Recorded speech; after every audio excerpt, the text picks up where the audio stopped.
Spoken English സീരീസിന്റെ മറ്റൊരു എപ്പിസോഡിലേക്ക് സ്വാഗതം. എൻ്റെ പേര് ജസ്റ്റിൻ തോമസ്.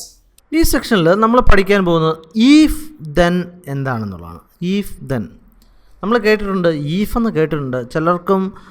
പലർക്കും അതിൻ്റെ എന്താണ് ഇത് ഉദ്ദേശിക്കുന്നതെന്നുള്ള സംശയം ഉണ്ടായിട്ടുണ്ടായിരിക്കും.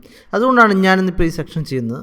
ഈഫ് ദെൻ എന്താണ് ഇതിൻ്റെ അർത്ഥം നമ്മൾ ശ്രദ്ധിക്കുക. ഇപ്പോൾ ഞാൻ നിങ്ങളോട് ചോദിക്കുകയാണ്, ഇപ്പോൾ നിങ്ങളൊരു ഗൾഫ് രാജ്യത്ത് താമസിക്കുകയാണ്, ഗൾഫിൽ ജോലി ചെയ്തുകൊണ്ടിരിക്കുകയാണ്. അപ്പോൾ ഫോർ എക്സാമ്പിൾ ഞാൻ നിങ്ങളുടെ സുഹൃത്താണ്. അപ്പോൾ ഞാൻ നിങ്ങളോട് ചോദിക്കുന്നു, ഈ പ്രാവശ്യം നിങ്ങൾക്കൊരു 5 കോടി ദിർഹത്തിൻ്റെ ലോട്ടറി അടിച്ചാൽ നിങ്ങൾ എന്ത് ചെയ്യും? അപ്പോൾ നിങ്ങൾ എന്താണ് പറഞ്ഞത്? എനിക്ക് ലോട്ടറി അടിച്ചാൽ ഞാനൊരു വലിയ കാർ വാങ്ങിക്കും, അതല്ലെങ്കിൽ ഞാനൊരു പുതിയ വീട് വയ്ക്കും, അതല്ല എങ്കിൽ മറ്റെന്തെങ്കിലുമൊക്കെ. അപ്പോൾ ഈ ഈഫ് എന്ന് പറഞ്ഞാൽ ഇതൊരു കണ്ടീഷനാണ്. അങ്ങനെ സംഭവിച്ചാൽ ഞാനിങ്ങനെ ചെയ്യും, അത് പറയാൻ വേണ്ടിയാണ് നമ്മൾ ഇത് ഉപയോഗിക്കുന്നത്.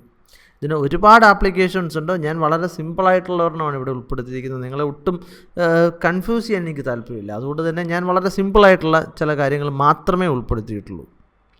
നമുക്ക് ഇതിൻ്റെ ചില ഉദാഹരണങ്ങൾ നോക്കാം. ഒന്നാമതായിട്ട് പറഞ്ഞിരിക്കുന്നത്, if I win a lottery then I will buy a car. എനിക്ക് ഒരു ലോട്ടറി അടിക്കുകയാണെങ്കിൽ, വിൻ എ ലോട്ടറി എന്ന് പറഞ്ഞാൽ ലോട്ടറി അടിക്കുകയാണെങ്കിൽ, then I will buy a car. നിങ്ങൾ ശ്രദ്ധിക്കുക, നമ്മൾ ഇവിടെ ഉപയോഗിച്ചിരിക്കുന്നത് ഒന്ന് സിമ്പിൾ പ്രസൻറ്റ് ടെൻസ് ഉപയോഗിച്ചിട്ടുണ്ട്, മറ്റൊന്ന് സിമ്പിൾ ഫ്യൂച്ചർ ടെൻസ് ആണ് ദെൻ ഉപയോഗിച്ചിരിക്കുന്നത്. നിങ്ങൾ ശ്രദ്ധിക്കുക, നമ്മൾ ടെൻസൊക്കെ പഠിച്ചു കഴിഞ്ഞതാണ്, അതായത് ആവശ്യമുള്ള ടെൻസുകളെല്ലാം പഠിച്ചു കഴിഞ്ഞതാണ്. അപ്പോൾ അതിനകത്ത് തീർച്ചയായിട്ടും നിങ്ങൾ പഠിച്ചിട്ടില്ല എങ്കിൽ തിരിച്ചു പോയി ഒന്ന് പഠിക്കണം, അതിനുശേഷം മാത്രമേ ഇത് പഠിക്കാവുള്ളൂ.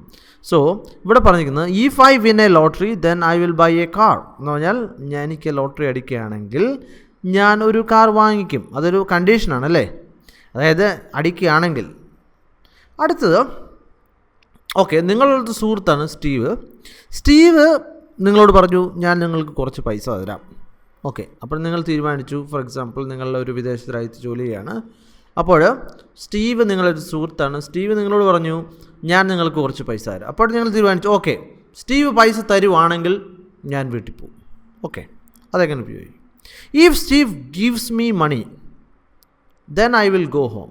അതെന്തുകൊണ്ടാണ് ഗീവ്സ് വന്നത്?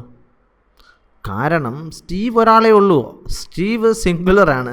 നമ്മൾ V1 V1S ഒക്കെ പഠിച്ചതാണ്, അതായത് സിമ്പിൾ നമ്മൾ V1S സിംഗുലർ പ്ലൂറലിൻ്റെ അകത്ത് പഠിച്ചതാണ്, ആദ്യത്തെ ചാപ്റ്ററിൽ നമ്മൾ പഠിച്ചതാണ്. അതല്ലെങ്കിൽ സിമ്പിൾ പ്രസൻറ്റ് ടെൻസിൻ്റെ അകത്ത് നമ്മൾ പഠിച്ചതാണ്. അപ്പോൾ ശ്രദ്ധിക്കുക. Okay, so if Steve gives me some money എന്ന് പറഞ്ഞാൽ എത്രയാണെന്നല്ല, കുറച്ച് പൈസ തരുവാണെങ്കിൽ then I will go home, ഞാൻ വീട്ടിൽ പോകും. ഓക്കെ, മറ്റൊന്ന്, ഇപ്പോൾ നിങ്ങൾ പറയാണ്, ഓക്കെ, ഞാൻ പ്രൈം മിനിസ്റ്റർ ആകുകയാണെങ്കിൽ എന്ത് ചെയ്യും? ഞാൻ ബ്ലാക്ക് മണി തിരികെ കൊണ്ടുവരും. ഓക്കെ, എങ്ങനെ പറയാൻ പറ്റും? If I become the prime minister then I will bring all black money from Swiss ബാങ്കിലുള്ള എല്ലാ ബ്ലാക്ക് മണി എന്ത് ചെയ്യും? നമ്മുടെ വീട്ടിൽ ഇവിടെ തിരിച്ചെത്തിക്കും. ഓക്കെ, ഇവിടെ ഞാൻ ഈ ബാക്ക് മണി എന്നല്ല, ചെറിയൊരു തെറ്റ് പറ്റിയതാണ്. It is a BLACK black money. Okay, ഈ ബ്ലാക്ക് മണി എന്ന് പറഞ്ഞാൽ അതിൻ്റെ അർത്ഥം എന്താണ്? കറുത്ത പൈസ എന്നാണോ? അല്ല, നിങ്ങൾക്കെല്ലാവർക്കും ഇപ്പോൾ മനസ്സിലായി കാണും എന്താണ് ബ്ലാക്ക് മണി എന്നുള്ളത്.